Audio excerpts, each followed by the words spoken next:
The 15th most common question asked by the non-Muslims is, in Islam, why are 2 women witnesses equal to 1 man's witness? Indicating that Islam degrades the woman. Let me tell you that the Quran, in no less than 5 places, talks about witnesses without mentioning the gender, whether male or female. Except in 1 place, the Quran specifies and says that 2 women witnesses is equal to 1 witness of man, and that is in Surah Baqarah, chapter number 2, verse number 292, which is the longest ayah, longest verse of the Quran. It is the part of the longest surah of the Quran, Surah Baqarah, and the verse number 282 is the longest verse of the Quran.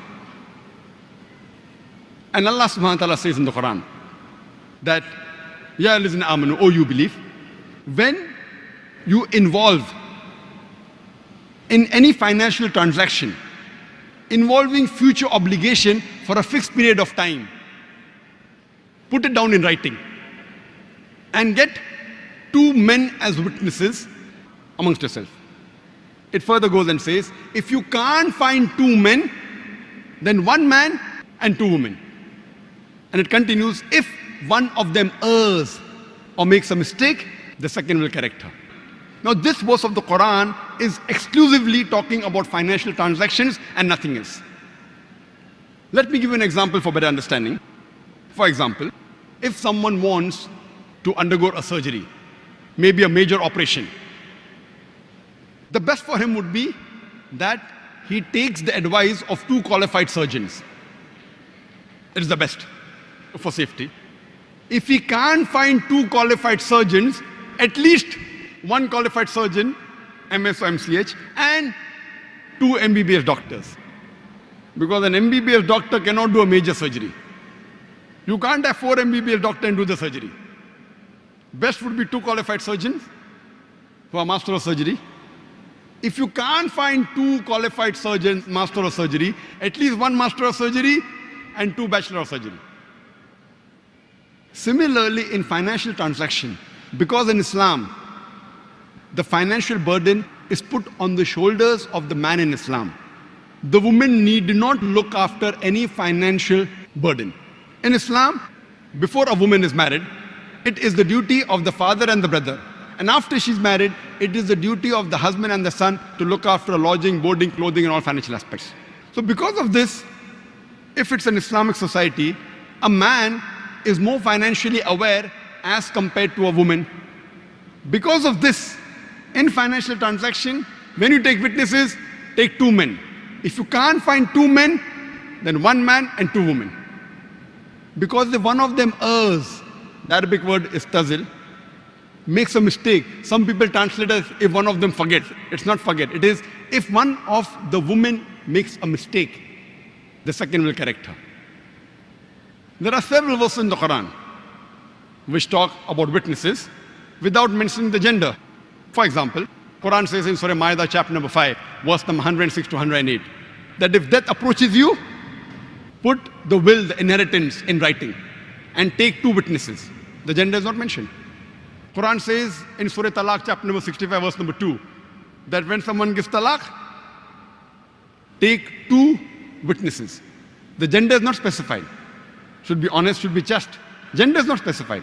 Quran says in Surah Nur, chapter number 24, verse number 4, that if someone lays an allegation against the modesty of a woman, produce 4 witnesses, otherwise 80 lashes. 4 witnesses doesn't specify the gender, whether it's male or female. If you cannot get 4 witnesses, and if you make an allegation against the modesty of a woman, 80 lashes.